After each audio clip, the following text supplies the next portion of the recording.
Dear friends, welcome to InQUEST. In this class, let's discuss about 24th November 2021 daily current affairs. ಈ ಎಲ್ಲ ಪ್ರಚಲಿತ ಘಟನೆಗಳನ್ನ ನಾವು the Hindu, Deccan Herald, press information bureau ಮತ್ತೆ government websites ಇಂದ source ಮಾಡಿರ್ತೇವೆ. ಸೊ ಅದರ ಜೊತೆ ನಿಮಗೆ ಇನ್ಕ್ವೆಸ್ಟ್ ಒನ್ ಲೈನರ್ಸ್ ಕೂಡ ಇರುತ್ತೆ ಮತ್ತೆ at the end of the presentation inquest challenge ಕೂಡ ಇರುತ್ತೆ. ಸೊ ಯಾರು ಇದರಲ್ಲಿ ಪಾರ್ಟಿಸಿಪೇಟ್ ಮಾಡಿ ಸರಿಯಾದ ಉತ್ತರ ಕೊಡ್ತಾರೋ so we gonna acknowledge your names in the next presentation. So all these activities are useful for your UPSC, KPSC, Group C, PSI and all other competitive examinations. So with this, let's see the index of today's presentation. Article number 1, President of India presents gallantry awards for the year 2021. So 2021ನೇ ಸಾಲಿನ gallantry ಪ್ರಶಸ್ತಿಗಳನ್ನ Bharat ರಾಷ್ಟ್ರದ ಪ್ರಧಾನ ಮಂತ್ರಿಯವರು ಕೊಟ್ಟಿರ್ತಾರೆ. So ನಿನ್ನೆ ಇದೇ ರೀತಿಯ ಒಂದು article ನ ಡಿಸ್ಕಸ್ ಮಾಡಿದ್ವಿ. So you should not get confuse. So ನಿನ್ನೆ ನಾವು ಡಿಸ್ಕಸ್ ಮಾಡಿದ್ದು 2020ನೇ ಸಾಲಿನ ಗ್ಯಾಲಂಟ್ರಿ ಅವಾರ್ಡ್ಸ್ ಬಗ್ಗೆ ಚರ್ಚೆ ಮಾಡಿರ್ತೀವಿ. ಸೊ ಇವತ್ತು ನಾವು ಡಿಸ್ಕಸ್ ಮಾಡ್ತಾ ಇರೋದು 2021ನೇ ಸಾಲಿನ ಪ್ರಶಸ್ತಿಗಳು.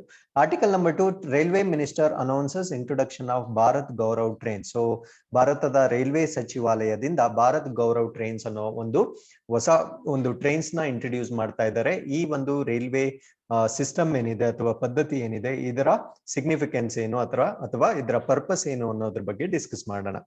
Article number 3, RBI announces draft scheme for PMC and UNFB amalgamation. So ಈ ಒಂದು ಆರ್ಟಿಕಲ್ ಅಲ್ಲಿ ನಾವು PMC ಅಂದ್ರೆ ಏನು, USFB ಅಂದ್ರೆ ಏನು, ಸೊ ಇವೆರಡನ್ನ ಅಮಾಲ್ಗಮೇಟ್ ಮಾಡ್ತಾ ಇದ್ದಾರೆ, ಅಂದ್ರೆ ಅವೆರಡನ್ನ ಸೇರಿಸಿ ಒಂದೇ ಆಗಿ ಮಾಡ್ತಾ ಇದ್ದಾರೆ. ಸೊ ಇದರ ಸಲುವಾಗಿ RBI ಒಂದು ಡ್ರಾಫ್ಟ್ ಸ್ಕೀಮ್ ನ ಅಂದ್ರೆ ಕರಡು ಅಂತ ಏನ್ ಹೇಳ್ತೀವಿ ಸೊ ಅದನ್ನ ಅನೌನ್ಸ್ ಮಾಡಿರ್ತಾರೆ. ಸೊ ಇದ್ರ ಬಗ್ಗೆ ನಾವು ಕಂಪ್ಲೀಟ್ ಮಾಹಿತಿಯನ್ನ ತಿಳ್ಕೊಳ್ಳೋಣ. Article number 4, cooperative societies R not banks, RBI caution. So RBI ಒಂದು ವಾರ್ನಿಂಗ್ ಅಥವಾ ಕಾಷನ್ ಕೊಡೋ ಪ್ರಕಾರ ಈ ಕೋಆಪರೇಟಿವ್ ಸೊಸೈಟೀಸ್ ಏನಿದಾವೆ, ಸಹಕಾರ ಸಂಘಗಳೇನಿದಾವೆ, ಸೊ ಅವುಗಳು ಬ್ಯಾಂಕ್ಗಳು ಆಗಿರುವುದಿಲ್ಲ ಅಂತ ಒಂದು ಕಾಷನ್ ಮಾಡ್ತಾ ಇದೆ. ಸೊ ಅದ್ರ ಬಗ್ಗೆ ನಾವು ಕಂಪ್ಲೀಟ್ ಡೀಟೇಲ್ಸ್ ನ ತಿಳ್ಕೊಳ್ಳೋಣ. Article number 5, as we all know, Indore is the cleanest city and it is declared to be cleanest city for continuous 5 years. 5 ವರ್ಷಗಳಿಂದ ಇಂಡೋರ್ನ ಕ್ಲೀನೆಸ್ಟ್ ಸಿಟಿ ಆಗಿ ಡಿಕ್ಲೇರ್ ಮಾಡ್ತಾ ಇದ್ದಾರೆ. ಸೊ ಇದ್ರ ಬಗ್ಗೆ ನಾವು ಕಂಪ್ಲೀಟ್ ಡೀಟೇಲ್ಸ್ ನ ಪ್ರೀವಿಯಸ್ ವಿಡಿಯೋಸ್ ಅಲ್ಲಿ ಡಿಸ್ಕಸ್ ಮಾಡಿರ್ತೀವಿ. ಬಟ್ ಇವತ್ತು ನಾವೇನ್ ಡಿಸ್ಕಸ್ ಮಾಡ್ತಾ ಇದೀವಿ ಅಂದ್ರೆ ಯಾವ ಬೇಸಿಸ್ ಮೇಲೆ, ಸೊ ಇದರ ಸರ್ವೆ ನಡೆಯುತ್ತಲ್ವಾ, ಯಾವ ಆಧಾರದ ಮೇಲೆ ಒಂದು ನಗರವನ್ನ ಕ್ಲೀನೆಸ್ಟ್ ಸಿಟಿ ಆಗಿ ಡಿಕ್ಲೇರ್ ಮಾಡ್ತಾರೆ ಅನ್ನೋ ಸರ್ವೆ ಬಗ್ಗೆ ನಾವು ಹೆಚ್ಚಿನ ಮಾಹಿತಿಯನ್ನ ತಿಳ್ಕೊಳ್ತಾ ಬರೋಣ. Article number 6, Australia science sub deal with US UK. So Australia US ಮತ್ತೆ UK ಜೊತೆ ಒಂದು ಡೀಲ್ ನ ಸೈನ್ ಮಾಡಿದೆ. ಸೊ ಯಾಕಂದ್ರೆ ಆಸ್ಟ್ರೇಲಿಯಾ US ಮತ್ತೆ UK 3 ರಾಷ್ಟ್ರಗಳು ಸೇರ್ಕೊಂಡು ಒಂದು ಟ್ರೈಲ್ಯಾಟ್ರಲ್ ಅಸೋಸಿಯೇಷನ್ ನ ಮಾಡ್ಕೊಂಡಿತ್ತು. ಅದನ್ನ ನಾವು AUKUS ಅಂತ ಕರೆದಿದ್ವಿ. ಸೊ ಈ AUKUS ಅಸೋಸಿಯೇಷನ್ ನ ಮೊಟ್ಟ ಮೊದಲ ಅಗ್ರಿಮೆಂಟ್ ಸೈನ್ ಆಗಿರುತ್ತೆ between Australia and US UK. So ಯಾವ ಪರ್ಪಸ್ಗೋಸ್ಕರ ಈ ಅಗ್ರಿಮೆಂಟ್ ಸೈನ್ ಆಗಿದೆ ಅನ್ನೋದನ್ನ ಡಿಸ್ಕಸ್ ಮಾಡೋಣ. Article number 7, Mahesh Joshi set to head Kannada Sahitya Parishat. So Kannada Sahitya ಪರಿಷತ್ ನ ಹೆಡ್ ಆಗಿ ಮಹೇಶ್ ಜೋಶಿ ಅವರನ್ನ ನೇಮಕ ಮಾಡಲಾಗಿದೆ. ಸೊ ಈ ಒಂದು ಆರ್ಟಿಕಲ್ ಅಲ್ಲಿ ನಾವು ಹಿಸ್ಟಾರಿಕಲಿ ಅಂದ್ರೆ ಐತಿಹಾಸಿಕವಾಗಿ ಕನ್ನಡ ಸಾಹಿತ್ಯ ಪರಿಷತ್ ಹೇಗೆ ಉಗಮವಾಯಿತು ಅನ್ನೋದ್ರ ಬಗ್ಗೆ ಕಂಪ್ಲೀಟ್ ಡೀಟೇಲ್ಸ್ ನ ಡಿಸ್ಕಸ್ ಮಾಡೋಣ.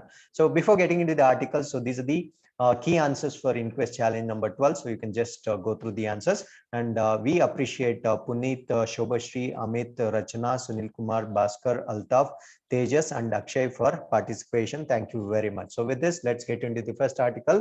So President of India presents gallantry awards for the year 2021. So 2021ನೇ ಸಾಲಿನ ಗ್ಯಾಲಂಟ್ರಿ ಪ್ರಶಸ್ತಿಗಳನ್ನ ಯಾವುದಕ್ಕೆ ಅಂದ್ರೆ distinguished service decorations for the year 2021 at defence investiture ceremony. So defence institute ಸೆರೆಮನಿಯಲ್ಲಿ ಈ ಒಂದು ಪ್ರಶಸ್ತಿಗಳನ್ನ ಕನ್ಫರ್ಮ್ ಮಾಡಲಾಗಿದೆ.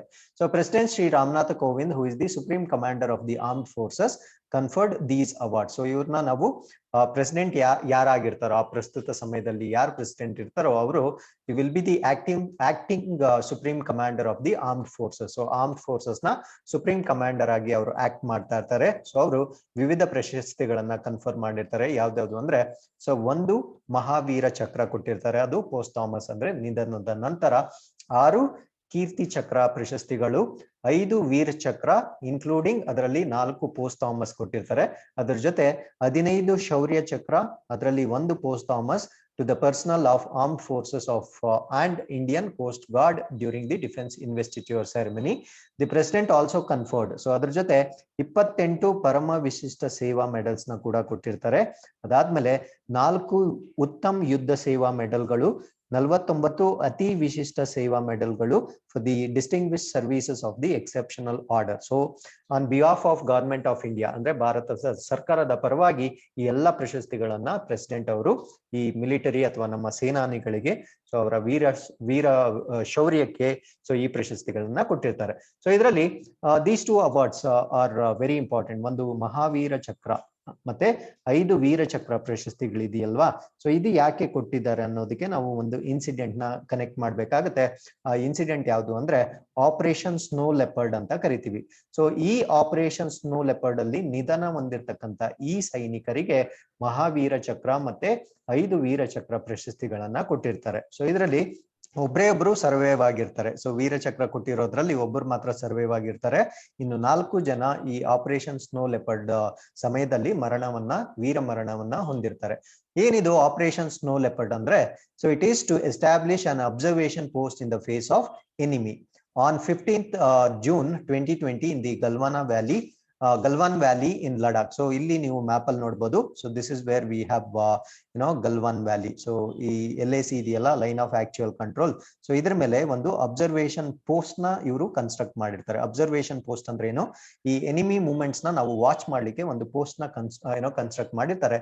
ಈ ಒಂದು ಕನ್ಸ್ಟ್ರಕ್ಷನ್ ಅಲ್ಲಿ ಈ 4 ಇಲ್ಲಿ ಬರ್ತಕ್ಕಂತ ಒಬ್ಬರು ಮತ್ತೆ ಇಲ್ಲಿ ಬರ್ತಕ್ಕಂತ 5 ಜನ 6 ಜನ ಸೈನಿಕರು ಇನ್ವಾಲ್ವ್ ಆಗಿರ್ತಾರೆ. 6 ಜನರಲ್ಲಿ 5 ಜನ ವೀರ ಮರಣವನ್ನ ಹೊಂದಿರ್ತಾರೆ. ಸೊ ಅವರಿಗೆ ಈ ಪ್ರಶಸ್ತಿಗಳನ್ನ ನೀಡಲಾಗಿರುತ್ತೆ. ಸೊ ಒಂದು ಮಹಾವೀರ ಚಕ್ರ, ಇನ್ನೊಂದು 5 ವೀರ ಚಕ್ರ ಪ್ರಶಸ್ತಿಗಳನ್ನ ಕೊಟ್ಟಿರ್ತಾರೆ. ಸೊ ಮಹಾವೀರ ಚಕ್ರ ಯಾರಿಗೆ ಬಂದಿದೆ ಅಂದ್ರೆ ಕೊಲೋನಲ್ ಬಿಕು ಮಲ್ಲಾ ಸಂತೋಷ್ ಬಾಬು ಅವರಿಗೆ ಕೊಟ್ಟಿರ್ತಾರೆ. ಅದು ಪೋಸ್ಟ್ ಥಾಮಸ್ ನಿಧನದ ನಂತರ. ಮತ್ತೆ ಕೀರ್ತಿ ಚಕ್ರವನ್ನ ಸೊ ಈ 5 ಜನಕ್ಕೆ ಕೊಟ್ಟಿರ್ತಾರೆ. You can just pass the video and look into the name. And ಅದ್ರ ಜೊತೆ ವೀರ ಚಕ್ರವನ್ನ 5 ಜನಕ್ಕೆ ಕೊಟ್ಟಿರ್ತಾರೆ. ಸೊ ಕೀರ್ತಿ ಚಕ್ರನ ಟೋಟಲ್ 6 ಜನಕ್ಕೆ ಕೊಟ್ಟಿರ್ತಾರೆ. ಅದಾದ್ಮೇಲೆ ವೀರ ಚಕ್ರವನ್ನ ಟೋಟಲ್ 5 ಜನಕ್ಕೆ ಕೊಟ್ಟಿರ್ತಾರೆ. 5 ಜನದಲ್ಲಿ 4 ಜನ ಪೋಸ್ಟ್ ಥಾಮಸ್ ಸೊ ನಿಧನದ ನಂತರ ಈ ಪ್ರಶಸ್ತಿಯನ್ನ ಪಡೆದುಕೊಂಡಿರ್ತಾರೆ. ಅದಾದ್ಮೇಲೆ ಶೌರ್ಯ ಚಕ್ರವನ್ನ 15 ಜನಕ್ಕೆ ಕೊಟ್ಟಿರ್ತಾರೆ. You can just pass the video and go through the names. So with this let's get into the second news. Railway minister announces introduction of Bharat Gaurav trains. So Bharat Gaurav trains ಅನ್ನೋದನ್ನ railway ಸಚಿವಾಲಯ ಒಂದು ಇಂಟ್ರೊಡ್ಯೂಸ್ ಮಾಡಿದೆ. So ಏನಿದ್ರ purpose ಅಂತ check ಮಾಡೋದಾದ್ರೆ, Bharat Gaurav trains to showcase India's rich cultural heritage and magnificent historical places to people of India and world. ಅಂದ್ರೆ ಭಾರತದ ಜನರಿಗೆ ಮತ್ತು ಪ್ರಪಂಚದಾದ್ಯಂತ ಭಾರತಕ್ಕೆ ಬರ್ತಕ್ಕಂಥ ಪ್ರವಾಸಿಗರಿಗೆ ಭಾರತದಲ್ಲಿರ್ತಕ್ಕಂಥ ರಿಚ್ ಕಲ್ಚರಲ್ ಹೆರಿಟೇಜ್, ನಮ್ಮ ಸಂಸ್ಕೃತಿ ಏನಿದೆ, ನಮ್ಮ ಸಾಂಸ್ಕೃತಿಕ ಪರಂಪರೆ ಮತ್ತೆ ನಮ್ಮ ಐತಿಹಾಸಿಕ ಸ್ಥಳಗಳನ್ನ ತೋರಿಸ್ಲಿಕ್ಕೆ ಒಂದು ರೈಲ್ವೆ ಸಿಸ್ಟಮ್ ನ ಡೆವಲಪ್ ಮಾಡಿದ್ದಾರೆ. ಅದನ್ನ ನಾವು ಭಾರತ್ ಗೌರವ್ ಟ್ರೈನ್ಸ್ ಅಂತ ಕರಿತೀವಿ. The Bharat Gaurav scheme is under and which it is theme based tourist circuit trains ಅಂತ ಕರಿತೀವಿ. ಇದೊಂದು theme based tourist circuit trains ಅಂತ ಕರಿತೀವಿ. On the lines of the Ramayana Express can be run either by private or state owned operators. So ಇದನ್ನ private ಆಗಿ ಕೂಡ run ಮಾಡಬಹುದು ಅಥವಾ ಸ್ಟೇಟ್ ಓನ್ಡ್ ಆಪರೇಟರ್ಸ್ ಕೂಡ ರನ್ ಮಾಡ್ತಾರೆ. ಇದೊಂದು ಥೀಮ್ ಬೇಸ್ಡ್ ಟೂರಿಸಂ ಆಗಿರುತ್ತೆ. ಅಂದ್ರೆ ಒಂದು ಪರ್ಟಿಕ್ಯುಲರ್ ಥೀಮ್ ಇರುತ್ತೆ, ಆ ಪ್ಲೇಸ್ಗೆ ಮಾತ್ರ ಕರೆಕ್ಟ್ ಆಗಿ ಅದು ಕನೆಕ್ಟ್ ಮಾಡ್ಕೊಂಡು ಟೂರಿಸಂ ನ ತೋರಿಸ್ತಾ ಇರ್ತಾರೆ ಅಥವಾ ವಿವಿಧ ಪ್ರದೇಶಗಳನ್ನ ಟೂರಿಸ್ಟ್ಗೆ ತೋರಿಸ್ತಾ ಇರ್ತಾರೆ. Till now the railway had passenger segment and goods segment. So ಇದುವರೆಗೂ ನಾವು ಪ್ರಯಾಣಿಕರಿಗೆ ಒಂದು ಸೆಗ್ಮೆಂಟ್ ಇತ್ತು, ಮತ್ತೆ ವಸ್ತುಗಳನ್ನ ಸಾಗಿಸ್ಲಿಕ್ಕೆ ಗೂಡ್ಸ್ ಸೆಗ್ಮೆಂಟ್ ಇತ್ತು. Now third segment of tourism Bharat Gaurav trains R added. So ಇವಾಗ 3ನೇ ಸೆಗ್ಮೆಂಟ್ ಆಗಿ ಭಾರತ್ ಗೌರವ್ ರೈಲುಗಳನ್ನ ಆಡ್ ಮಾಡಲಾಗಿದೆ. So there will be regular trains that will run as per timetable, but will be more on the lines of Ramayana Express being run by the IRTC. ಅಂದ್ರೆ ಇದ್ರ ಬಗ್ಗೆ these will not be regular trains. ಅಂದ್ರೆ ಬೇರೆ ಎಲ್ಲಾ trains ಇರುತ್ತಲ್ವಾ, ನಮ್ಮ passenger ಆಗ್ಲಿ goods trains ಆಗ್ಲಿ ಆ ತರ ರೆಗ್ಯುಲರ್ ಆಗಿರೋದಿಲ್ಲ, but they will run as per a time table. So ಅದಕ್ಕೆ ಒಂದು ನಿರ್ದಿಷ್ಟವಾದ ಟೈಮ್ ಟೇಬಲ್ ಇರುತ್ತೆ, but they will be more on the lines of Ramayana express being run by the IRCTC. ಅವರು ಈ ರಾಮಾಯಣ ಎಕ್ಸ್ಪ್ರೆಸ್ ಲೈನ್ಸ್ ಮೇಲೆ, ಅದರ ಆಧಾರದ ಮೇಲೆ ಈ ಭಾರತ್ ಗೌರವ್ ಟ್ರೈನ್ಸ್ ನ ಆಪರೇಟ್ ಮಾಡ್ತಾ ಇರ್ತಾರೆ. ಬಟ್ ಅದು ಬೇರೆ ಎಲ್ಲಾ ಟ್ರೈನ್ಸ್ ತರ ಒಂದು ರೆಗ್ಯುಲರ್ ಟ್ರೈನ್ಸ್ ಆಗಿ ಇರೋದಿಲ್ಲ. They will offer an all inclusive package to tourist. ಅಂದ್ರೆ ಟೂರಿಸ್ಟ್ ಗೆ ಒಂದು total package for their entire journey ಅದನ್ನ ಆಫರ್ ಮಾಡ್ತಾರೆ. So including rail travel. So ಅವರ ಟ್ರಾವೆಲ್ ಇರ್ಬೋದು, ಅವರ ಅಕಾಮಡೇಷನ್ ಇರ್ಬೋದು, ಸೈಟ್ ಸೀಯಿಂಗ್ ಆ ಪ್ರದೇಶಗಳ ವೀಕ್ಷಣೆಗೆ ಅವ್ರನ್ನ ಹೆಲ್ಪ್ ಮಾಡೋದು, visit to historical and heritage sites and tour guides. So ಅದರಲ್ಲಿ ಟೂರ್ ಗೈಡ್ಸ್ ಇರ್ತಾರೆ. ಅದಾದ್ಮೇಲೆ ಹಿಸ್ಟಾರಿಕಲ್ ಮತ್ತೆ ಹೆರಿಟೇಜ್ ಸೈಟ್ಸ್ ಗೆ ಅದನ್ನ ಕರ್ಕೊಂಡು ಹೋಗ್ತಾರೆ. And have full flexibility to decide the package cost. So ಆ ಪ್ಯಾಕೇಜ್ ಕಾಸ್ಟ್ ಏನಿರುತ್ತೆ ಸೊ ಅದನ್ನ ಪ್ರಯಾಣಿಕರು ಡಿಸೈಡ್ ಮಾಡುವಷ್ಟು ಫ್ಲೆಕ್ಸಿಬಿಲಿಟಿ ಈ ಒಂದು ಭಾರತ್ ಗೌರವ್ ಟ್ರೈನ್ಸ್ ಮುಖಾಂತರ ನೀಡಲಾಗುತ್ತೆ. So with this, let's go to the third article. RBI announces draft scheme for PMC USFB amalgamation. So ನೋಡ್ತಾ ಬರೋಣ, what is PMC and USFB. The Reserve Bank of India placed in public domain a draft scheme for amalgamation of Punjab and Maharashtra cooperative bank ಅಂತ ಹೇಳ್ತೀವಿ. PMC ಅಂದ್ರೆ Punjab and Maharashtra cooperative bank with unity small finance bank limited. So USFB ಅಂದ್ರೆ unity small finance bank. So ಇವಾಗ PMC ನ ಯಾವ್ದ್ರ ಜೊತೆ amalgamate ಮಾಡ್ತಾ ಇದ್ದಾರೆ ಅಂದ್ರೆ ಯುನಿಟಿ ಸ್ಮಾಲ್ ಫಿನಾನ್ಸ್ ಬ್ಯಾಂಕ್ ಜೊತೆ ಅಮಾಲ್ಗಮೇಟ್ ಮಾಡ್ತಾ ಇದ್ದಾರೆ. ಸೊ ರೀಸನ್ ಏನು ಅನ್ನೋದನ್ನ ನಾನು ಫರ್ದರ್ ಸ್ಟೇಟ್ ಮಾಡ್ತೀನಿ. Bank company incorporated in India under companies act 2013. So ಈ USFB ನ ಇದೊಂದು ಬ್ಯಾಂಕಿಂಗ್ ಕಂಪನಿ ಆಗಿರುತ್ತೆ. ಸೊ ಇದನ್ನ ಇಂಡಿಯಾ ಅಂಡರ್ ಕಂಪನೀಸ್ ಇದನ್ನ ಕಂಪನೀಸ್ ಆಕ್ಟ್ 2013 ಒಳಗಡೆ ಸೊ ಇದನ್ನ ಸ್ಟಾರ್ಟ್ ಮಾಡಲಾಗಿರುತ್ತೆ. And having its registered office in New Delhi. So ಇದರ ಒಂದು ಆಫೀಸ್ ಎಲ್ಲಿರುತ್ತೆ ಅಂದ್ರೆ ನ್ಯೂ ಡೆಲ್ಲಿಯಲ್ಲಿ ಇರುತ್ತೆ. So USFB commenced operations with effect from November 1, 2021. So ಇದನ್ನ ನವೆಂಬರ್ 1, 2021 ಇದನ್ನ ಸ್ಟಾರ್ಟ್ ಮಾಡಲಾಗಿರುತ್ತೆ. Very recent one. The draft scheme of amalgamation envisages take over of assets and liabilities of PMC bank. So ಈ PMC bank ಏನಿರುತ್ತಲ್ವಾ ಅದರ asset ಇರ್ಬೋದು, ಅದರ liabilities ಇರ್ಬೋದು, entire thing ನ take over ಮಾಡ್ತಾ ಇದೆ. ಸೊ ಇನ್ಕ್ಲೂಡಿಂಗ್ ಡಿಪಾಸಿಟ್ಸ್ ಅಂದ್ರೆ ಅಲ್ಲಿ ಯಾರ್ಯಾರು ಅಕೌಂಟ್ ಹೋಲ್ಡರ್ಸ್ ಇರ್ತಾರೆ ಸೊ ಅವ್ರನ್ನ ಕೂಡ ಮೈಗ್ರೇಟ್ ಆಗ್ತಾರೆ by USFB in terms of the provisions of the scheme. So ಆ ಸ್ಕೀಮ್ ನ ಪ್ರಕಾರ ಟೋಟಲ್ ಟೇಕ್ ಓವರ್ ನ ಮಾಡ್ತಾ ಇದ್ದಾರೆ. Giving a greater degree of protection for the depositors. ಅಂದ್ರೆ ಡೆಪಾಸಿಟರ್ಸ್ ಗೆ ಬರೀ ಬ್ಯಾಂಕ್ ನೇಮ್ ಚೇಂಜ್ ಆಗುತ್ತೆ, ಅದು ಬಿಟ್ರೆ ಬೇರೆ ಯಾವುದೇ ಆಪರೇಷನ್ಸ್ ಅಲ್ಲಿ ಅವ್ರಿಗೇನು ತೊಂದರೆ ಆಗೋದಿಲ್ಲ.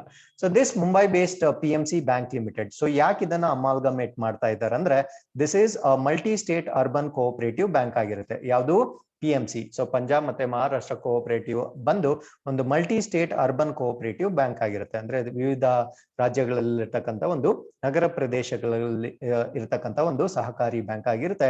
So it was placed under all inclusive directions with effect from the close of business hours on September 23rd, 2019 on account of fraud. So ಯಾವುದೋ ಒಂದು ಫ್ರಾಡ್ ಆಗಿರೋ ಕಾರಣದಿಂದ ಈ ಒಂದು ಬ್ಯಾಂಕ್ ನ ಸೆಪ್ಟೆಂಬರ್ 23, 2019 ಅದರ ಫರ್ದರ್ ಆಪರೇಷನ್ಸ್ ನ ಸ್ಟಾಪ್ ಮಾಡಲಾಗಿರುತ್ತೆ. Which led to the steep deterioration in the net worth of the bank. So ಇದರ ಕಾರಣದಿಂದ ಏನಾಗಿರುತ್ತೆ ಆ ಬ್ಯಾಂಕ್ ನ ನೆಟ್ ವರ್ತ್ ಏನಾಗಿರುತ್ತೆ ಅದು ತುಂಬಾ ಕೆಳಗಡೆ ಬಿದ್ದೋಗಿರುತ್ತೆ. ಸೊ ಈ ಕಾರಣದಿಂದ ಈ ಒಂದು ಬ್ಯಾಂಕ್ ನ ಇವಾಗ USFB ಜೊತೆ ಅಥವಾ USFB ಗೆ ಅಮಾಲ್ಗಮೇಟ್ ಮಾಡ್ತಾ ಇದ್ದಾರೆ. So with this, let's go to the fourth article. Cooperative societies are not banks as per the RBI caution. So Reserve Bank of India ಕೊಡ್ತಾ ಇರ್ತಕ್ಕಂಥ ಕಾಷನ್ಸ್ ಪ್ರಕಾರ ಸಹಕಾರ ಸಂಘಗಳು ಬ್ಯಾಂಕುಗಳು ಆಗಿರ್ಲಿಕ್ಕೆ ಸಾಧ್ಯ ಇಲ್ಲ ಅಂತ ಹೇಳ್ತಾ ಇದ್ದಾರೆ. The Reserve Bank of India has cautioned members of the public not to deal with cooperative societies undertaking banking business by adding bank to their name. So ಇವರು ಒಂದು ಪಬ್ಲಿಕ್ ಗೆ ಡೈರೆಕ್ಷನ್ ಅಥವಾ ಕಾಷನ್ ಕೊಡ್ತಾ ಇರೋದೇನು ಅಂದ್ರೆ cooperative societies cannot function like banking ಅಂತ ಹೇಳ್ತಾ ಇದ್ದಾರೆ, using the word bank in their names. So cooperative bank ಅಂತ ಇರುತ್ತೆ. ಸೊ ಬ್ಯಾಂಕ್ ಅಂತ ಆಡ್ ಮಾಡ್ಕೊಂಡು ಅವರು ಬ್ಯಾಂಕಿಂಗ್ ಸೆಕ್ಟರ್ ಏನ್ ಮಾಡುತ್ತೋ ಅದೆಲ್ಲ ಕೆಲಸಗಳನ್ನ ಮಾಡ್ತಾ ಇರ್ತಾರೆ. ಬಟ್ ಇವಾಗ RBI ಕಾಷನ್ ಮಾಡಿದೆ cooperative societies cannot act like a banks ಅಂತ. The Banking Regulation Act 1949 was amended by the Banking Regulation Amendment Act 2020, so which came into force on September 29, 2020. So ಈ ಮುಂಚೆದು ದಿ ಬ್ಯಾಂಕಿಂಗ್ ರೆಗ್ಯುಲೇಷನ್ ಆಕ್ಟ್ ಏನಿತ್ತು 1949 form ಆಗಿರ್ತಕ್ಕಂಥ banking regulation act ಏನಿತ್ತು ಅದನ್ನ amended by banking regulations act 2020. So 2020 banking regulations act ಪ್ರಕಾರ ಅದಕ್ಕೆ ತಿದ್ದುಪಡಿ ಮಾಡಲಾಗಿರುತ್ತೆ. So which came into force on September 29, 2020. So ಇದು ಸೆಪ್ಟೆಂಬರ್ 29, 2020 ಇದು ಫೋರ್ಸ್ ಗೆ ಬಂದಿರುತ್ತೆ. ಅಕಾರ್ಡಿಂಗ್ಲಿ ಕೋಆಪರೇಟಿವ್ ಸೊಸೈಟಿ, ಸೊ ಇದ್ರ ಪ್ರಕಾರ ಈ ಒಂದು ಅಮೆಂಡ್ಮೆಂಟ್ ಮಾಡಿದಾರಲ್ಲ ತಿದ್ದುಪಡಿ ಪ್ರಕಾರ, cooperative societies Ken not use the words bank, banker, banking. So ಈ ಮೂರು ರೀತಿಯ ಪದಗಳನ್ನ ಅವರು ಕೋಆಪರೇಟಿವ್ ಸೊಸೈಟೀಸ್ ಜೊತೆ ಯೂಸ್ ಮಾಡೋ ಆಗಿಲ್ಲ as part of their name. So ಅವುಗಳ ನೇಮ್ಸ್ ಜೊತೆ ಬ್ಯಾಂಕ್, ಬ್ಯಾಂಕರ್ ಅಥವಾ ಬ್ಯಾಂಕಿಂಗ್ ಆಗಿ ಯೂಸ್ ಮಾಡಬಾರ್ದು, except as permitted under the provisions of Banking Regulations Act 1949 or by the RBI. So RBI ಅಥವಾ Banking Regulations Act 1949 ಒಳಗಡೆ ಏನಾದರೂ ಪ್ರಾವಿಷನ್ಸ್ ಇದ್ದು permit ಮಾಡಿದ್ರೆ ಮಾತ್ರ ಯೂಸ್ ಮಾಡಬಾರ್ದು, otherwise they can not use words like bank, banker or banking. With this, let's go to the next article. Indoor cleanest city for 5 years in a row. So ಯಾವ ಆಧಾರದ ಮೇಲೆ ಈ ranking ನ ಮಾಡಿದ್ದಾರೆ ಅಂತ ತಿಳ್ಕೊಳ್ಳೋದಾದ್ರೆ, so let's find out two questions here. What are the focus areas of Swachh Survekshan ranking? So Swachh Survekshan ranking ಮಾಡಿರ್ತಾರಲ್ವಾ, ಅದರ focus areas ಏನು? Do citizens play a role in selection? So ಈ ಒಂದು ಆಯ್ಕೆಯಲ್ಲಿ ಅಲ್ಲಿರ್ತಕ್ಕಂಥ ನಾಗರಿಕರಾಗ್ಲಿ ಅಥವಾ ಸಿಟಿಸನ್ಸ್ ಕೂಡ ಏನಾದ್ರೂ roll ಇದೆಯಾ ಅನ್ನೋ ಪ್ರಶ್ನೆಗಳನ್ನ ನಾವು ಇವತ್ತು ಉತ್ತರ ತಗೊಳ್ಳೋಣ. For the 5th year in a row, Indore has been named as the cleanest city in the country by the center in its annual Swachh Survekshan. So ಇದ್ರ ಬಗ್ಗೆ ಯಾವ್ಯಾವ ಸಿಟಿ ಕ್ಲೀನೆಸ್ಟ್, ಯಾವ್ಯಾವ ಸ್ಟೇಟು, ಯಾವ್ಯಾವ ನಗರ ಅನ್ನೋದ್ರ ಬಗ್ಗೆ ನಾವು ಕಂಪ್ಲೀಟ್ ವಿಡಿಯೋನ previous ವಿಡಿಯೋದಲ್ಲಿ ಮಾಡಿದ್ದೀವಿ. ಸೊ ಇವತ್ತು ನಾವು ಇಂಡೋರ್ ಬಗ್ಗೆ ಮಾತ್ರ ಜಾಸ್ತಿ ಡಿಸ್ಕಸ್ ಮಾಡ್ತೀವಿ. The sanitation survey and ranking var started in 2016. So ಈ ರ್ಯಾಂಕಿಂಗ್ ಇದೆಯಲ್ವಾ, ಈ ಸ್ಯಾನಿಟೇಷನ್ ಮತ್ತೆ ಈ ರ್ಯಾಂಕಿಂಗ್ ಈ ಪದ್ಧತಿ 2016ರಲ್ಲಿ ಸ್ಟಾರ್ಟ್ ಆಗಿತ್ತು as a part of housing and urban affairs ministries flagship scheme. So ಈ ಹೌಸಿಂಗ್ ಮತ್ತೆ ಅರ್ಬನ್ ಅಫೇರ್ಸ್ ಮಿನಿಸ್ಟ್ರಿ ಏನಿತ್ತಲ್ವಾ, ಅದರ ಒಂದು ಪ್ರಮುಖ ಫ್ಲಾಗ್ಶಿಪ್ ಸ್ಕೀಮ್ ಆಗಿ ಇದನ್ನ ಸ್ಟಾರ್ಟ್ ಮಾಡಲಾಗಿತ್ತು. ಸೊ ಯಾವ ಸ್ಕೀಮ್ ಅದು ಅಂದ್ರೆ ಸ್ವಚ್ಛ ಭಾರತ್ ಅಭಿಯಾನದಲ್ಲಿ ಸೊ ಈ ಒಂದು ರ್ಯಾಂಕಿಂಗ್ ಸಿಸ್ಟಮ್ ನ ಸ್ಟಾರ್ಟ್ ಮಾಡಲಾಗಿತ್ತು. ದಿ ಸ್ವಚ್ಛ Survekshan began as a pilot in 73 cities. So ಇದು ಫಸ್ಟ್ ಟೈಮ್ 73 ನಗರಗಳಲ್ಲಿ ಒಂದು ಪೈಲಟ್ ಪ್ರಾಜೆಕ್ಟ್ ಆಗಿ ಇದು ಸ್ಟಾರ್ಟ್ ಆಗಿತ್ತು. ನಾವು it has grown to 4320 cities in 2020. So 2021ರ ವೇಳೆಗೆ 4320 ನಗರಗಳಲ್ಲಿ ಈ ಒಂದು ರ್ಯಾಂಕಿಂಗ್ ಸಿಸ್ಟಮ್ ನ ಮಾಡಲಾಗ್ತಾ ಇದೆ, making it one of the world's largest urban cleanliness survey. So ಇದು ಪ್ರಪಂಚದಲ್ಲಿರ್ತಕ್ಕಂಥ one of the largest, so ಈ ನಗರಗಳಲ್ಲಿರ್ತಕ್ಕಂಥ ಸ್ವಚ್ಛತೆಯನ್ನ ಮಾನಿಟರ್ ಮಾಡ್ತಕ್ಕಂಥ ಸರ್ವೆಯಲ್ಲಿ so this is one of the largest survey ಆಗಿರುತ್ತೆ. For the 2021 ranking, the exercise carried out by the Ministry and the Quality Council of India. So ಈ ಸರ್ವೆನ ಯಾರು ಮಾಡಿದ್ದು ಅಂದ್ರೆ ministry and quality council of India included survey over 28 days. ಅಂದ್ರೆ 28 ದಿನಗಳ ಕಾಲ ಈ ಒಂದು ಸರ್ವೆನ ಮಾಡ್ತಾರೆ.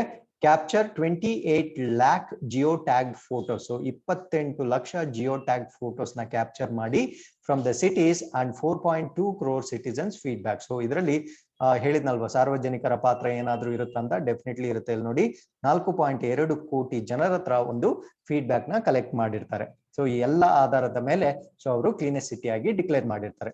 So how does the ranking work? So ಈ ರ್ಯಾಂಕಿಂಗ್ ಹೇಗೆ ವರ್ಕ್ ಮಾಡುತ್ತೆ ಅಂದ್ರೆ, every year the ministry announces the categories. So ವಿವಿಧ ಕ್ಯಾಟಗರೀಸ್ ನ ಅನೌನ್ಸ್ ಮಾಡ್ತಾರೆ. Marking pattern and field surveys to be carried out for the ranking. So ಆ ಒಂದು categories ಮೇಲೆ ಒಂದು ಪ್ಯಾಟರ್ನ್ ಕೊಟ್ಟಿರ್ತಾರೆ. ಸೊ ಆ ಪ್ಯಾಟರ್ನ್ ಮೇಲೆ ಅವರು ಡೇಟಾನ ಕಲೆಕ್ಟ್ ಮಾಡ್ಕೊಳ್ತಾ ಹೋಗ್ತಾರೆ. So in 2021 the marking pattern was change to give more weightage to service level progress. So ಈ ಸರ್ವಿಸ್ ಸೇವಾ ವಲಯದಲ್ಲಿರ್ತಕ್ಕಂಥ ಉನ್ನತಿ ಏನಿದೆ, ಸೊ ಫಾರ್ ಎಕ್ಸಾಂಪಲ್ ಇವಾಗ ಗಾರ್ಬೇಜ್ ಕಲೆಕ್ಷನ್ ಅಂತ ತಿಳ್ಕೊಳ್ಳೋಣ. ಸೊ ನಾವು ಯಾವ ರೀತಿ ಸರ್ವಿಸ್ ನ ರಿಸೀವ್ ಮಾಡ್ತಾ ಇದೀವಿ ಅನ್ನೋ ಆಧಾರದ ಮೇಲೆ, ಅಂದ್ರೆ 2021ನೇ ranking more of service level progress ಮೇಲೆ ಜಾಸ್ತಿ ವೇಟೇಜ್ ನ ಕೊಟ್ಟಿರ್ತಾರೆ, which include segregated collection of garbage. So ಇವಾಗ ಗಾರ್ಬೇಜ್ BPMP ನೋಡಿದ್ರೆ ನಮ್ಗೆ ಗೊತ್ತಿರುತ್ತೆ, ವೆಟ್ ವೇಸ್ಟ್, ಡ್ರೈ ವೇಸ್ಟ್ ಅಂತ ಕಲೆಕ್ಟ್ ಮಾಡಬೇಕು. ಸೊ ಆ ಸೆಗ್ರಿಗೇಷನ್ ಯಾವ ಮಟ್ಟದಲ್ಲಿ ನಡೀತಾ ಇದೆ, ಸಸ್ಟೈನಬಲ್ ಸ್ಯಾನಿಟೇಷನ್, ನಮ್ಮ ಈ ಒಂದು ನೈರ್ಮಲ್ಯ ಕಾರ್ಯಕ್ರಮಗಳು ಎಷ್ಟು ಸುಸ್ಥಿರವಾಗಿವೆ, ನಾವು processing and disposal. So waste ಏನ್ ಕಲೆಕ್ಟ್ ಮಾಡ್ತಾ ಇದಾರಲ್ವಾ, ಅದರ ಪ್ರೊಸೆಸಿಂಗ್ ಹೆಂಗಾಗ್ತಾ ಇದೆ, ಅದರ ಡಿಸ್ಪೋಸಲ್ ಆಗ್ತಾ ಇದೆ. So comprising 40% of the total 6000 marks. So total 6000 marks ಅಲ್ಲಿ ಈ ಸರ್ವಿಸ್ ಲೆವೆಲ್ ಪ್ರೋಗ್ರೆಸ್ ಇದೆಯಲ್ವಾ, ಸೊ ಇದಕ್ಕೆ 40% ಆಫ್ ದಿ ವೇಟೇಜ್ ನ ಕೊಡಲಾಗಿದೆ. ಸೊ ಇದರಲ್ಲಿ collection of garbage, segregation, sustainable sanitation, process and disposal ಎಲ್ಲ ಕಾಂಪೊನೆಂಟ್ಸ್ ಇನ್ಕ್ಲೂಡ್ ಆಗಿರುತ್ತೆ. ಅದ್ರ ಜೊತೆ citizens voice and certification, so ನಾಗರಿಕರು ಏನಿರ್ತಾರೆ ಅವರ ಫೀಡ್ಬ್ಯಾಕ್ ಕೂಡ ತಗೊಳ್ಳಲಾಗಿದೆ. Like open defecation free were given 30% weightage, ಅಂದ್ರೆ ಬಯಲು ಬಯಲುದಸೆ ಮುಕ್ತ ಅದನ್ನ ಸರ್ವೆ ಮಾಡ್ಲಿಕ್ಕೆ ಆ ಒಂದು ಸ್ಕೋರ್ಗೆ 30% ವೇಟೇಜ್ ಅನ್ನ ಕೊಟ್ಟಿರ್ತಾರೆ. ಈಚ್ ಕಂಪ್ಲೇಂಟ್ಸ್ ಯೂಸಿಂಗ್ ದಿ ಸ್ವಚ್ಛತಾ ಆಪ್. ಸೊ ಸ್ವಚ್ಛತಾ ಆಪ್ ಮುಖಾಂತರ ಅವರು ಒಂದು ಸರ್ವೆನ ಮಾಡಿರ್ತಾರೆ. ಸೊ ಅದಕ್ಕೆ ಒಂದು 30% ವೇಟೇಜ್ ನ ಕೊಟ್ಟಿರ್ತಾರೆ. So how did indoor come out on top? So indoor top ಅಲ್ಲಿ ಬರ್ಲಿಕ್ಕೆ ಕಾರಣ ಏನು? Indoor scored 5618.14 out of total 6000 marks. So imagine 6000 ಗೆ ಹತ್ತತ್ರ ಒಂದು 5700 ಸ್ಕೋರ್ ಮಾಡಿದೆ with 1600 marks for it's certification. So ಅದರ ಸರ್ಟಿಫಿಕೇಶನ್ ಗೆ 1600 marks. So it holds 5-star garbage free city and water plus certification for its processing of garbage and water waste. ಅಂದ್ರೆ ಆ garbage ನ processing ಏನ್ ಮಾಡ್ತಾರೆ ಮತ್ತೆ ವೇಸ್ಟ್ ವಾಟರ್ ನ ಏನ್ ಪ್ರೊಸೆಸಿಂಗ್ ಮಾಡ್ತಾ ಇದ್ದಾರೆ, ಅದಾದ್ಮೇಲೆ ಗಾರ್ಬೇಜ್ ಫ್ರೀ ಸಿಟಿ ಮತ್ತೆ water plus free city and water plus certificate. So ಇದರಲ್ಲಿ ಅದಕ್ಕೆ 5-star ರೇಟಿಂಗ್ ಇದೆ. So this is the reason why it has come out to be the cleanest city in the country. These certifications like the ranking. So these certifications rankings tara irutte. So these are given by the ministry based on the progress on garbage processing and wastewater treatment by urban local bodies. So ee nagaradalli irtakanta ee local bodies ಸ್ಥಳೀಯ ಸಂಸ್ಥೆಗಳು ಏನಿರುತ್ತೆ ಈ garbage ನ ಹೇಗೆ process ಮಾಡ್ತಾ ಇದ್ದಾವೆ ಮತ್ತೆ waste water ನ ಅವ್ರು ಹೇಗೆ ಟ್ರೀಟ್ ಮಾಡ್ತಾ ಇದ್ದಾರೆ ಅನ್ನೋ ಆಧಾರದ ಮೇಲೆ ಈ ಒಂದು ರ್ಯಾಂಕಿಂಗ್ ನ ಕೊಡಲಾಗಿರುತ್ತೆ. Indore scored 1704.76 in the category of citizens voice. ಅಂದ್ರೆ ಈ ನಾಗರಿಕರಿಂದ ತೆಗೆದುಕೊಳ್ತಕ್ಕಂತ ಒಂದು ಫೀಡ್ಬ್ಯಾಕ್ ಅಲ್ಲಿ 1704 ಅಂಕಗಳನ್ನ ಪಡೆದಿರುತ್ತೆ. While the national average was 860. ಅಂದ್ರೆ ರಾಷ್ಟ್ರೀಯ ಸರಾಸರಿ 860 ಇರುತ್ತೆ. whereas ಇಂಡೋರ್ದು ಮಾತ್ರ 1704 ಸ್ಕೋರ್ ಇರುತ್ತೆ. So this category includes direct feedback from residents, engagements with citizens and resolution of complaints. So ಇಲ್ಲಿ ಅಲ್ಲಿರ್ತಕ್ಕಂಥ ಸ್ಥಳೀಯರ ಹತ್ರ ಡೈರೆಕ್ಟ್ ಫೀಡ್ಬ್ಯಾಕ್ ತಗೊಂಡಿರ್ತಾರೆ. ಮತ್ತೆ ಅವ್ರದ್ದು ಏನಾದ್ರು ದೂರುಗಳಿದ್ರೆ ಅಥವಾ ಕಂಪ್ಲೇಂಟ್ಸ್ ಇದ್ರೆ ಅದು ಹೇಗೆ ರೆಸೊಲ್ಯೂಷನ್ ಮಾಡ್ತಾ ಇದ್ದಾರೆ ಅದು ಅಥವಾ ಅದನ್ನ ಹೇಗೆ ಸಾಲ್ವ್ ಮಾಡ್ತಾ ಇದ್ದಾರೆ ಅನ್ನೋ ಆಧಾರದ ಮೇಲೆ ಸೊ ಈ ರ್ಯಾಂಕಿಂಗ್ ಅಥವಾ ಈ ಸ್ಕೋರ್ ನ ಕೊಟ್ಟಿರ್ತಾರೆ. For its service level progress. So ಇದು ಸರ್ವಿಸ್ ಲೆವೆಲ್ ಪ್ರೋಗ್ರೆಸ್ಗೆ Indore scores 2313.38. So 2313 score. So service level ಪ್ರೋಗ್ರೆಸ್ಗೆ ಇಂಡೋರ್ ಸ್ಕೋರ್ ಮಾಡಿರುತ್ತೆ. So with this, let's go to the article number 6. Australia signed sub deal with US and UK. Australia formally embarked to equip its navy with nuclear powered submarines in a new defense alliance with Britain and the United States. So the agreement ಏನಕ್ಕೆ ಅಂದ್ರೆ so they are trying to upgrade their navy. So ಅವರ ನೇವಿನ upgrade ಮಾಡ್ಲಿಕ್ಕೆ nuclear powered submarines ನ US ಮತ್ತೆ UK ಇಂದ ತರಿಸ್ಕೊಳ್ತಾ ಇದ್ದಾರೆ. So this is the agreement between Australia, US and UK. So it is the first agreement on the technology. So ಈ ಒಂದು association ಏನಿದೆಯಲ್ವಾ ಅದನ್ನ ನಾವು ಆಕಸ್ ಅಂತ ಕರಿತೀವಿ. ಈ ಆಕಸ್ ಗ್ರೂಪ್ ಫಾರ್ಮೇಶನ್ ಆದ್ಮೇಲೆ ಇದು ಪ್ರಪ್ರಥಮ ಒಪ್ಪಂದ ಆಗಿರುತ್ತೆ. So it is based on the technology ಅಂದ್ರೆ ತಂತ್ರಜ್ಞಾನಕ್ಕೆ ಸಂಬಂಧಪಟ್ಟ ಆಗಿರುತ್ತೆ. To be publicly signed since the 3 countries announced in September the formation of Defense Alliance AUKUS to confront strategic tensions in the Pacific where China and US rivalry is growing. So ಇಲ್ಲಿ ನಮ್ಗೆಲ್ಲ ತಿಳಿದಿರೋ ಹಾಗೆ China is trying to increase its dominance in the Pacific ocean ಅಥವಾ Pacific region ಏನಿದೆ, Indo Pacific region ಏನಿದೆ ಅಲ್ಲಿ ತನ್ನ influence ನ increase ಮಾಡ್ಕೊಳ್ಳಿಕ್ಕೆ ವಿವಿಧ ಕಾರ್ಯಕ್ರಮಗಳನ್ನ ಮಾಡ್ತಾ ಇದೆ. ಸೊ ನಿಮ್ಗೆ ಗೊತ್ತಿರೋ ಹಾಗೆ 9 ಲೈನ್ ಇರ್ಬೋದು, ಪರ್ಲ್ ಆಫ್ ಸ್ಟ್ರಿಂಗ್ಸ್ ಇರ್ಬೋದು, ರೋಡ್ ಮತ್ತೆ ಬೆಲ್ಟ್ ಇನಿಷಿಯೇಟಿವ್ ಇರ್ಬೋದು. ಈ ತರ ಸಾಕಷ್ಟು ತನ್ನ ಡಾಮಿನೆನ್ಸ್ ನ ಇನ್ಕ್ರೀಸ್ ಮಾಡ್ಲಿಕ್ಕೆ ಇದು ಟ್ರೈ ಮಾಡ್ತಾ ಇದೆ. ಸೊ ಅದಕ್ಕೆ ಕೌಂಟರ್ ಆಗಿ ಈ ಒಂದು ಆಕಸ್ ಟ್ರೈಲ್ಯಾಟ್ರಲ್ ಅಸೋಸಿಯೇಷನ್ ಆಗಿರುತ್ತೆ. So to counter China's domination. So under AUKUS deal, Australia would obtain 8 state of art andre updated or to the trend nuclear powered but conventionally armed submarine capable of stealthy long range mission. So ee ಒಂದು AUKUS na deal prakara Australia nuclear powered submarines na ee US ಮತ್ತೆ UK ಇಂದ ಪಡೆಯಲಿದೆ. So in this occasion we just have to know little bit about AUKUS. So AUKUS ಬಗ್ಗೆ ಸ್ವಲ್ಪ ತಿಳ್ಕೊಳ್ಳೋದಾದ್ರೆ, so is a trilateral security pact between Australia, the United Kingdom and the United States announced on 15 September 2021 for the Indo-Pacific region. So Indo-Pacific region ಅಲ್ಲಿ ತಮ್ಮ ಒಂದು domination ತೋರಿಸಲಿಕ್ಕೆ ಅಥವಾ to engage in activities ಇದೊಂದು trilateral security pact ಆಗಿರುತ್ತೆ. ಯಾವ್ದಾವ್ದು Australia, UK ಮತ್ತೆ United States ಮೂರು ಸೇರಿ ಒಂದು ಅಸೋಸಿಯೇಷನ್ ಮಾಡ್ಕೊಂಡಿರ್ತಾರೆ. Under the pact, the US and UK will help Australia to acquire nuclear powered submarine. So ಈ ಒಂದು ಒಪ್ಪಂದದ ಪ್ರಕಾರ ಆಸ್ಟ್ರೇಲಿಯಾಗೆ US ಮತ್ತೆ UK ಸೊ ಈ ನ್ಯೂಕ್ಲಿಯರ್ ಪವರ್ ಸಬ್ಮೆರೈನ್ಸ್ ನ ಡೆವಲಪ್ ಮಾಡ್ಕೊಳ್ಳಿಕ್ಕೆ ಅಥವಾ ಇನ್ಕ್ರೀಸ್ ಮಾಡ್ಕೊಳ್ಳಿಕ್ಕೆ ಸಹಾಯ ಮಾಡುತ್ತೆ. The pact also includes cooperation on cyber capabilities. So ಅದ್ರ ಜೊತೆ ಈ ಸೈಬರ್ ಕೇಪಬಿಲಿಟೀಸ್ ಮತ್ತೆ ಆರ್ಟಿಫಿಷಿಯಲ್ ಇಂಟೆಲಿಜೆನ್ಸ್ ಮತ್ತೆ ಕ್ವಾಂಟಮ್ ಟೆಕ್ನಾಲಜಿ ಮತ್ತೆ ಅಡಿಷನಲ್ ಅಂಡರ್ ಸಿ ಕೆಪಬಿಲಿಟೀಸ್ ನ ಇನ್ಕ್ರೀಸ್ ಮಾಡ್ಲಿಕ್ಕೆ ಅಥವಾ ಕೋಆಪರೇಷನ್ ಇನ್ಕ್ರೀಸ್ ಮಾಡ್ಲಿಕ್ಕೆ ಅಂದ್ರೆ ಅವರ ಸಹಯೋಗವನ್ನ ಇನ್ಕ್ರೀಸ್ ಮಾಡ್ಲಿಕ್ಕೆ ಈ AUKUS ಅನ್ನೋ ಟ್ರೈಲ್ಯಾಟ್ರಲ್ ಸೆಕ್ಯೂರಿಟಿ ಅಸೋಸಿಯೇಷನ್ ನ ಆಸ್ಟ್ರೇಲಿಯಾ, US ಮತ್ತೆ UK ಮಾಡ್ಕೊಂಡಿರುತ್ತೆ. So with this let's go to the seventh article. Mahesh Joshi set to head Kannada Sahitya Parishad. So Kannada Sahitya Parishad na head agi Mahesh Joshi avarna ನೇಮಕ ಮಾಡಲಾಗಿರುತ್ತೆ. So Mahesh Joshi former director of Doordarshan. So Doordarshan na ಇವರು former director ಆಗಿರ್ತಾರೆ. Is said to be elected as Kannada Sahitya Parishad next president with a record margin. So ಇವರು next president of Kannada Sahitya Parishad na president ಆಗಿ ನೇಮಕ ಆಗಿದ್ದಾರೆ. So ಹಾಗಿದ್ರೆ ಕನ್ನಡ ಸಾಹಿತ್ಯ ಪರಿಷತ್ ಬಗ್ಗೆ complete ಆಗಿ ತಿಳ್ಕೊಳ್ತಾ ಬಂದ್ಬಿಡೋಣ. ಕನ್ನಡ ಸಾಹಿತ್ಯ ಪರಿಷತ್, ಸೊ ಇದನ್ನ ಕನ್ನಡ ಲಿಟ್ರಸಿ ಕೌನ್ಸಿಲ್ ಅಂತ ಕರಿತೀವಿ, is an Indian non profit organisation that promotes the Kannada language and its literature. So Kannada ಭಾಷೆ ಮತ್ತು ಸಾಹಿತ್ಯವನ್ನ ಪ್ರಮೋಟ್ ಮಾಡ್ಲಿಕ್ಕೆ ಇದೊಂದು ಭಾರತದಲ್ಲಿರ್ತಕ್ಕಂಥ ನಾನ್ ಪ್ರಾಫಿಟಬಲ್ ಆರ್ಗನೈಸೇಷನ್ ಆಗಿರುತ್ತೆ. So this is one of the non profit organisation. So its headquarters is in the city of Bengaluru in state of Karnataka, India. So idara kendra kacheri Bengaluru, Karnataka rajyadalli irutte.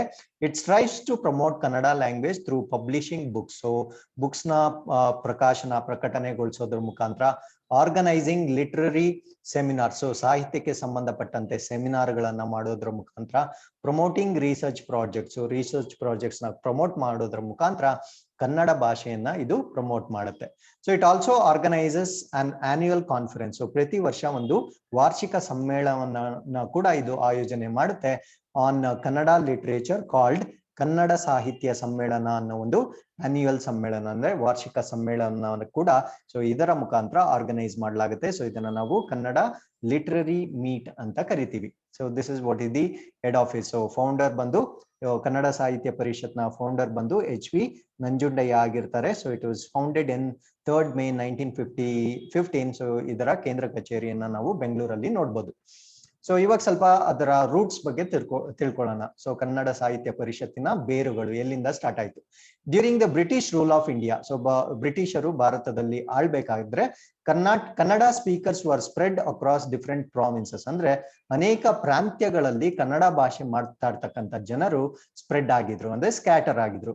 Coming under the influence of different languages in those provinces, the pronunciation and grammar of Kannada language, started to differ across provinces. ಅಂದ್ರೆ ಅವರು ಬೇರೆ ಬೇರೆ ಪ್ರಾಂತ್ಯಗಳಲ್ಲಿ ಇದ್ದ ಕಾರಣದಿಂದ ಅವರ ಭಾಷೆಯ pronunciation ಆಗ್ಲಿ, ಅಂದ್ರೆ ಪ್ರೊನೌನ್ಸಿಯೇಷನ್ ಅವರ ಉಚ್ಚಾರಣೆ ಆಗ್ಲಿ ಅಥವಾ ಅವರ ವ್ಯಾಕರಣ ಆಗ್ಲಿ ಕನ್ನಡ ಭಾಷೆ ಒಂದೇ ಆಗಿದ್ರು ವಿವಿಧ ಪ್ರಾಂತ್ಯಗಳಲ್ಲಿ ವಿಭಿನ್ನತೆಯನ್ನ ಕಾಣ್ತಾ ಇದ್ವಿ. So this led to a gap in communication across the people. So ಇದರಿಂದ ಏನಾಯ್ತಂದ್ರೆ ಒಂದು ಆ ಸಂವಹನದಲ್ಲಿ ಗ್ಯಾಪ್ ಉಂಟಾಗುತ್ತೆ. So in these provinces through though they speak the same language of Kannada. So ಅವರೆಲ್ಲರೂ ಕನ್ನಡ ಭಾಷೆ ಮಾತಾಡಿದ್ರು due to the differences in pronunciation and grammar ಅಲ್ಲೊಂದು ಕಮ್ಯುನಿಕೇಶನ್ ಗ್ಯಾಪ್ ಉಂಟಾಗುತ್ತೆ. ಸೊ ಅದರ ಸಲುವಾಗಿ ಏನ್ ಮಾಡ್ತಾರೆ ಅಂದ್ರೆ ಮೋಕ್ಷಗುಂಡಂ ವಿಶ್ವೇಶ್ವರಯ್ಯ, ಸರ್ ಎಂ ವಿಶ್ವೇಶ್ವರಯ್ಯನವರು so was the Dewan of Mysuru Kingdom. So Mysuru ಸಂಸ್ಥಾನದ ದಿವಾನರಾಗಿದ್ದ ವಿಶ್ವೇಶ್ವರಯ್ಯನವರು felt the need to conserve and promote the Kannada language and literature. So ಅವರು ಈ ಕನ್ನಡ ಭಾಷೆ ಮತ್ತು ಸಾಹಿತ್ಯವನ್ನ ಪ್ರಮೋಟ್ ಮಾಡ್ತಕ್ಕಂಥ ಪ್ರಾಮುಖ್ಯತೆಯನ್ನು ಮನಗಂಡ್ತಾರೆ.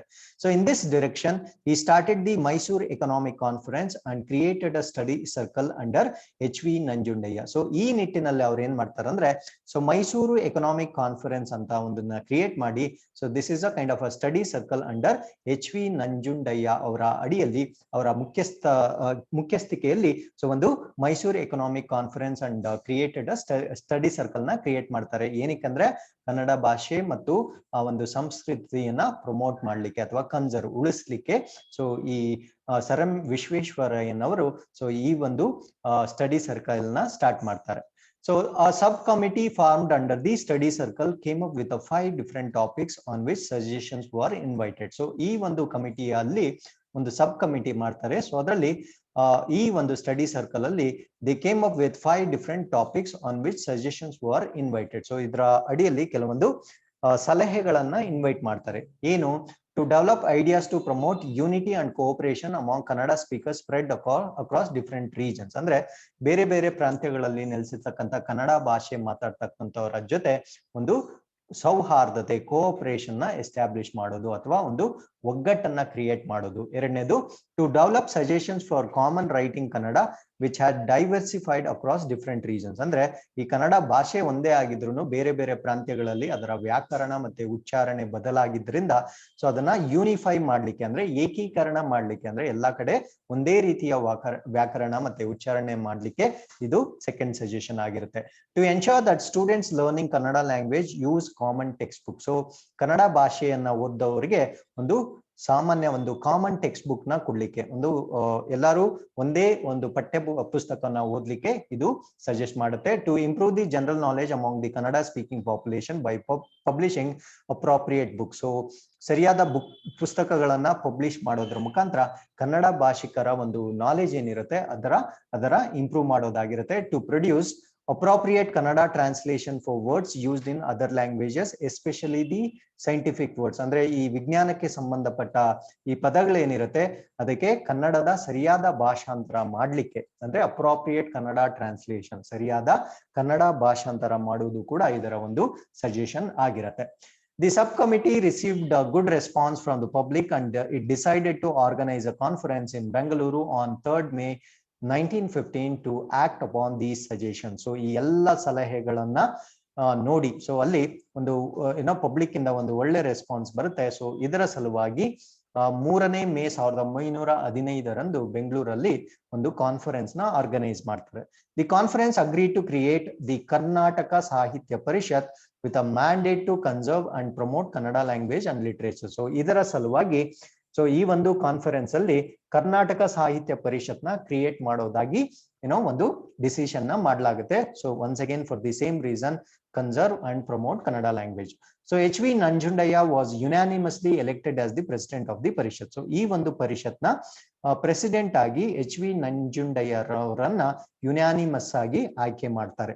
So apart from the Mysore province the Karnataka Sahitya Parishat was simultaneously started in Madras, Mumbai, Hyderabad, Kodagu provinces. So Karnataka Mysore ಪ್ರಾಂತ್ಯದಲ್ಲೇ ಮಾತ್ರವಲ್ಲ ಅದ್ರ ಜೊತೆ ಮದ್ರಾಸಲ್ಲಿ, ಮುಂಬೈಯಲ್ಲಿ, ಹೈದರಾಬಾದ್ ಅಲ್ಲಿ ಮತ್ತು ಕೊಡಗು ಪ್ರಾಂತ್ಯಗಳಲ್ಲೂ ಕೂಡ ಈ ಒಂದು ಕರ್ನಾಟಕ ಸಾಹಿತ್ಯ ಪರಿಷತ್ ನ ಸ್ಟಾರ್ಟ್ ಮಾಡಲಾಗುತ್ತೆ. So what is the growth of KSP? So ಇದು ಮುಂದೆ ಹೇಗೆ ಬೆಳೆದು ಬಂತು ಅಂದ್ರೆ so H V Nanjundaiah remained as president of Parishat for the first 5 years of its creation. So ಮೊದಲ 5 ವರ್ಷಗಳ ಕಾಲ ಎಚ್ ವಿ ನಂಜುಂಡಯ್ಯನವರು ಸೊ ಈ ಒಂದು ಕರ್ನಾಟಕ ಪರಿಷತ್ ನ ಪ್ರೆಸಿಡೆಂಟ್ ಆಗಿ ಕಾರ್ಯನಿರ್ವಹಿಸ್ತಾರೆ. So in 1935 an annual event under the aegis of Parishat called Kannada Sahitya Sammelana commence. So ಈ ಒಂದು ಕರ್ನಾಟಕ ಸಾಹಿತ್ಯ ಪರಿಷತ್ ನ ಅಡಿಯಲ್ಲಿ 1935ರಲ್ಲಿ ಮೊಟ್ಟ ಮೊದಲ ಕನ್ನಡ ಸಾಹಿತ್ಯ ಸಮ್ಮೇಳನವನ್ನ ಸ್ಟಾರ್ಟ್ ಮಾಡ್ತಾರೆ.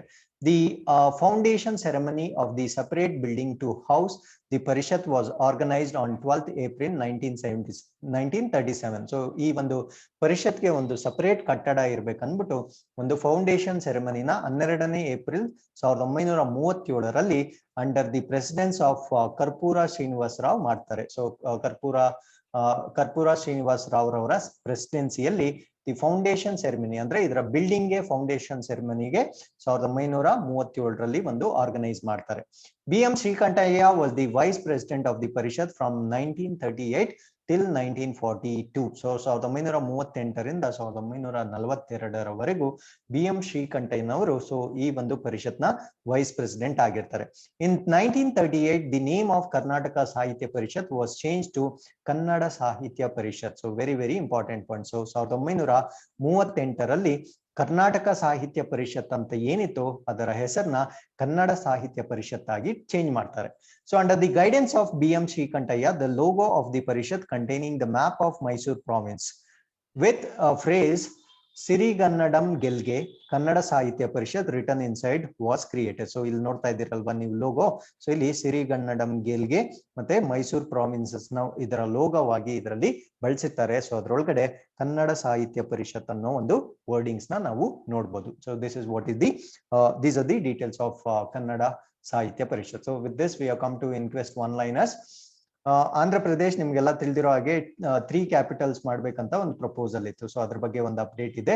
The Andhra Pradesh assembly passed a bill to repeal the AP Decentralization and Inclusive Development of All Regions Act aimed at setting up 3 capitals, and the Capital Region Development Authority repealed the Act of 2020. So ಈ ಒಂದು 3 ರಾಜಧಾನಿಗಳನ್ನ ಮಾಡಬೇಕು ಅಂತ ಏನ್ decision ಆಗಿರುತ್ತೆ, so ಅದು ಇವಾಗ repeal ಆಗಿರುತ್ತೆ. So ಆ 3 ಕ್ಯಾಪಿಟಲ್ ಕಾನ್ಸೆಪ್ಟ್ ಅನ್ನೋದು ಈಗ ರಿಪೀಲ್ ಆಗಿದೆ. So number 2, Kempegowda international airport ಅಲ್ಲಿ so it has commissioned recent bore fire fighter simulator. ಅಂದ್ರೆ ಈ ವಿದ್ಯುತ್ ಅಪಘಾತ ಆದಾಗ, ಫ್ಲೈಟ್ಸ್ ಅಲ್ಲಿ ವಿದ್ಯುತ್ ಅಪಘಾತ ಆದಾಗ ಹೇಗೆ ರೆಸ್ಕ್ಯೂ ಮಾಡಬೇಕು ಅನ್ನೋದನ್ನ ಒಂದು ಮಾಕ್ ಸ್ಟಡೀಸ್ ಮಾಡ್ತಾರೆ. ಸೊ ಅದನ್ನ ಮಾಕ್ ಟ್ರೈನಿಂಗ್ ಮಾಡ್ತಾರೆ. ಸೊ ಅದನ್ನ ನಾವು ಫೈರ್ ಫೈಟರ್ ಸಿಮ್ಯುಲೇಟರ್ ಅಂತ ಕರಿತೀವಿ. ಈ ತರ ಸಿಮ್ಯುಲೇಟರ್ ಬಂದು ಕೆಂಪೇಗೌಡ ಇಂಟರ್ನ್ಯಾಷನಲ್ ಏರ್ಪೋರ್ಟ್ ಅಲ್ಲಿ ಸ್ಟಾರ್ಟ್ ಮಾಡಲಾಗಿದೆ. ಯಾಕಿದು ಪ್ರಮುಖವಾಗುತ್ತೆ ಅಂದ್ರೆ ಸೌತ್ ಏಷ್ಯಾದಲ್ಲೇ ಇದು ಮೊಟ್ಟ ಮೊದಲ ಫೈರ್ ಫೈಟರ್ ಸಿಮ್ಯುಲೇಟರ್ ಆಗಿರುತ್ತೆ. That's why it is very important.